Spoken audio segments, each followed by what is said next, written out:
स्मृती दिन आहे. मी आईच्या फोटोकडे कधीच बघत नाही. खरंच म्हणजे आता देखील जेव्हा मी फुलं वाहत होतो तेव्हा देखील मी फोटोकडे बघत नव्हतो. कारण आई गेल्यानंतर तिचा फोटो आमच्या घरामध्ये आम्ही अडकवलाच नाही, ठेवलाच नाही. त्याचं कारण असं होतं की तिला जेव्हा म्हणजे पाहतो तेव्हा ते खूप भरून यायचं मला. आणि म्हणजे आई गेल्यानंतर 10 वर्ष आमच्या घरामध्ये कुठलाच सण झाला नाही, कुठला सोहळा झाला नाही. आणि एका वेगळ्या मोडमध्ये आम्ही सगळेच गेलो होतो. खरं तर आता मला अजून तुम्हाला गंभीर करायचं नाही, कारण त्या मोडमध्ये गेलं की खूप गंभीर होते. कारण आईनी 10 वर्ष तिच्या फार हलाखीचे काढलेत. म्हणजे तिला आजार झाला, हार्टची बिमारी झाली. त्यानंतर बाबा तिला असं सगळीकडे घेऊन फिरायचे, म्हणजे ती वाचेल यासाठी खूप प्रयत्न त्यांनी केला. पण तेव्हा एका ॲक्सिडेंटली एका दिवशी ती गेली.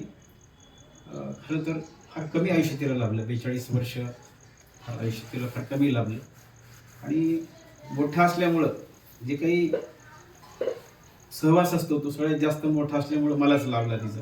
म्हणजे तिचा आजार पण असेल, ती वेगवेगळ्या दवाखान्यामध्ये ॲडमिट असायची, बाबा तिथं असायचे, कुठेतरी दवाखान्याच्या खाली कुठेतरी झोपलेले. तिथं रात्री तिथे जायचो, मग डबा घेऊन यायचो. माझी मिसेस म्हणजे प्रमिला, खरं तर आईला काही करता यायचं नाही, पण माझं लग्न झाल्यामुळं 2-3 वर्ष तिला थोडा आराम मिळाला.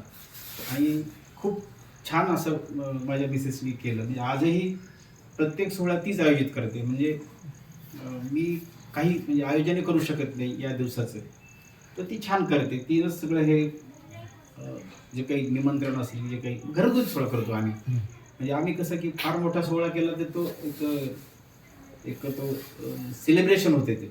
पण आम्हाला सेलिब्रेशन नको असते. आपल्या आपल्यातले क्लोज असलेले 1-2 कुटुंब आणि आम्ही घरची फक्त एवढ्याच आत्तापर्यंत असा सोहळा आम्ही आईचा केलेला आहे. मोठा सोहळा केला नाही. सुरुवातीला आम्ही जी फॅमिली आहे, आमच्या 2 बहिणी, 2 भाऊ, आम्ही भाऊ, आम्ही एकत्र साजरा करायचो.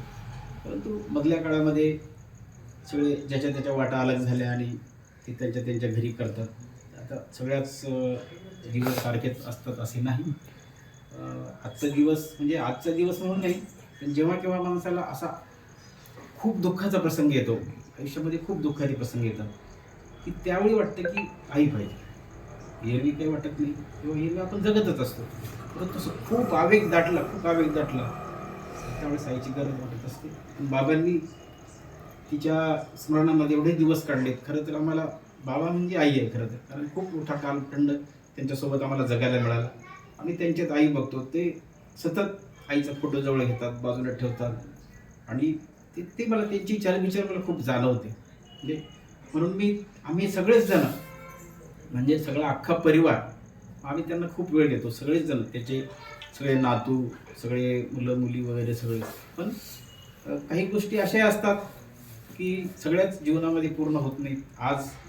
आता आमचे एक कुटुंब आहे, दुसरे 3 कुटुंब नाहीत, आमचा छोटा भाऊ नाही, किंवा काही आता अनेक गोष्टी आहेत. त्या सगळ्या गोष्टींचा आता उहापोह इथे करणं उचित नाही. जीवन म्हटलं की हाफ लाईफ म्हणतो मी नेहमीच, की सगळ्याच गोष्टी साध्य होत नाही. कुठे प्रेम, कुठे जिव्हाळा, तर कुठे तुटलेपण असतं. ते सगळं मिळूनच जीवनाचा आकार तयार होतो. तसंच या जीवनाचा आकार आहे. आणि आमचा रेशो एके दिवशी मला गॅलरीत म्हणाला की बड्या, तुझी आई कुठे आहे? तर मी त्याला म्हणालो की बाबा माझी आई वारली. तर त्याने वारली म्हणजे मला एक स्टार दाखवला त्याने, आणि म्हणे की आई तुझी तिथं आहे. आणि बरं, तू सुद्धा स्टार होणार का? आणि त्याला खूप त्या दिवशी गहिवरून आलं होतं. म्हणजे स्टार झाले की माणूस दूर निघून जातो, त्याचं ते वय नाही समजण्याचं. तर अशा खूप जाणीवा, खूप गोष्टी असतात की ज्याच्यामधून आपण थोडेसे हळवे होत जातो. परंतु आपल्याला जगायचं असतं. शेवटी कसं आहे, आलेला जन्म पुढे आपल्याला ढकलत न्यायचा असतो, आणि त्याचा शेवट होणारच असतो.